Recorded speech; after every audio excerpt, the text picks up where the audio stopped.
Hey, this is Travis with Air Power Live, and I'm standing here in the Air Power Finishing Lab with Codee Widler. Codee, how are you? Good, how are you? And Codee's with Graco. You can see it right there on his shirt. Codee, you came with a group of people from Graco, actually, Yep.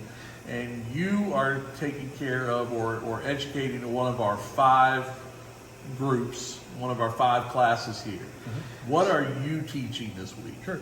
So the class I'm teaching is promoting efficiency in the paint booth, and it's really talking about efficiency all the way from the paint kitchen out to the gun.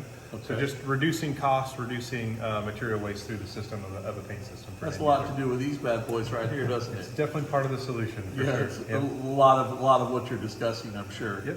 Okay. Well, Codee, thanks for joining us this week. I guess you're getting ready to go into the last of Last session. 5 sessions that have happened over 2 days, right? Yes, sir. All right. Well, y'all, thank you for joining us with Air Power U. The reason we do this is for you, the customer, because our account managers interact with experts like this, and we discuss manufacturing trends and emerging technologies so we can help you in the field.